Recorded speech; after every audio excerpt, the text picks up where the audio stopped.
Blessing, do we understand the power of blessings? हम जब blessings देते हैं किसी को या लेते हैं, उसमें कितनी पावर होती है। बहुत अच्छा कल्चर है हमारा। हम अपने बच्चों को ये सिखाते हैं जब वो छोटे होते हैं कि बड़ों को पैर छुओ, कोई घर पे आता है उसे नमस्ते करो, बेटा नाना नानी आए हैं, बेटा दादा दादी आए हैं, अंकल आंटी आए हैं, उनसे ब्लेसिंग लो, उन्हें नमस्ते करो, झुक के प्रणाम करो। इट्स वेरी गुड थिंग, हमें करना चाहिए। तो जब हम किसी को नमस्कार करते हैं, उसके आगे झुकते हैं, तो सामने वाला ब्लेसिंग देगा ही देगा। पर दूसरा इंसान कितनी कन्विक्शन से, कितने प्यार से ब्लेसिंग दे रहा है, वी कांट से। बट हम ये भूल जाते हैं कि हमें अपने पेरेंट्स, हमें खुद से भी उन्हें कहना चाहिए कि अपने माँ बापों से भी ब्लेसिंग्स लो, उनको भी डेली नमस्ते करो। क्योंकि क्या होता है, दिन भर में हम जाते हैं, स्कूल कॉलेज ऑफिस कहीं पे भी जा रहे हैं, तो हमें नेगेटिव पॉजिटिव हर तरीके की एनर्जीज से डील करना पड़ता है।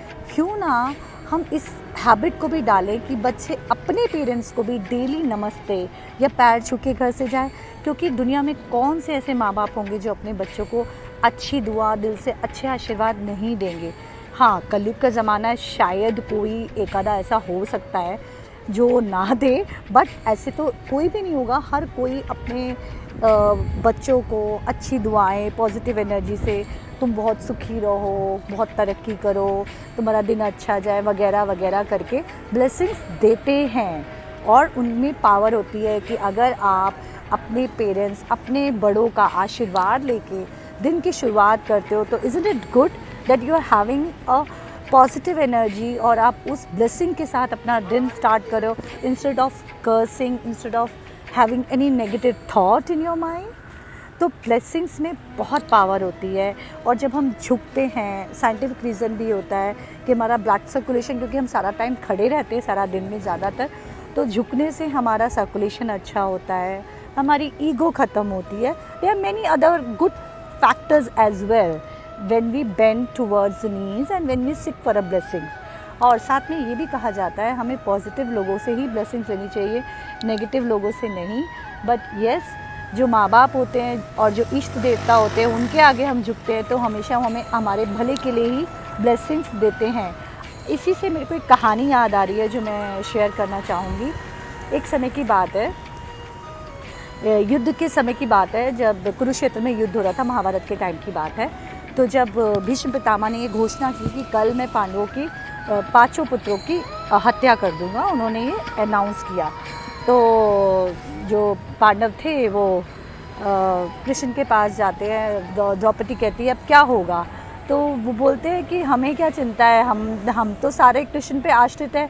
अभी कृष्ण सोचेगा कि वो हमारा क्या न्याय करेंगे या हमारे साथ क्या होगा क्या नहीं होगा। अब कृष्ण जी सोच में पड़ जाते हैं कि क्या किया जाए क्या किया जाए। भीष्म पितामह की प्रतिज्ञा तो ऐसे तो नहीं जाती है। तो तो वो क्या करते हैं, तो पांडव तो बेफिक्र अपना आराम से बैठे होते हैं, उन्हें कोई चिंता ही नहीं होती, भाई जिसका रक्षक कृष्ण है उसको चिंता किस बात की है।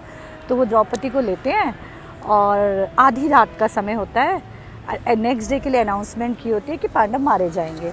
और वो द्रौपदी को लेते हैं और उसकी चप्पल खुद दरवाजे की ओर में लेके अपने पीताम्बर में छुपा लेते हैं और द्रौपदी को कहते हैं जाओ, और मुंह उल्टी तरफ होता है, और जाओ और जाके भीष्म पितामह के पैर दबाओ। तो वो जब जैसे ही और चप्पल उतारवा लेते हैं तो दबे पाँव जाती है, पैरों की तरफ बैठ के पैर दबाने लगती है। तो भीष्म पितामह के मुंह से निकलता है आयुष्मान भव, पौत्रपति भव, खूब ब्लेसिंग्स देते हैं। तो भीष्म पितामह एकदम जागते हैं कि तुम इतनी रात को यहाँ क्या कर रही हो। तो वो हैरान हो जाते हैं। तो बोलते हैं कि कहाँ है वो, तुम तो नहीं हो सकती। बोले कहाँ है वो छलिया, कहाँ छुपा बैठा है। तो बोले जो दरवाजे की ओर पे निकल के आओ। तो और कृष्ण जी बाहर आते, चप्पल छुपाए खड़े रहते हैं। तो वो द्रौपदी कहती है हे भीष्म पितामह, अब आप क्या करेंगे, अब आपने जो कल का वचन दिया है, कल का जो प्रण लिया है पांडवों की मैं हत्या करूँगा, आप उसको पूरा करेंगे या जो आपने मुझे आशीर्वाद दिया है उसको पूरा करेंगे। तो तो वो कहते हैं तुझे किस चीज़ की चिंता, जब तेरा रक्षक खुद इस सृष्टि को चलाने वाला छलिया कृष्ण हो, तो तुझे किस चीज़ की चिंता, तू क्यों चिंता कर रही है जिसने तेरे से ये सारा स्वांग रचवाया है। So see the power of a blessings, कि ब्लेसिंग्स में कितनी पावर्स होती हैं कि वो किसी चीज़ को भी बदल देती है।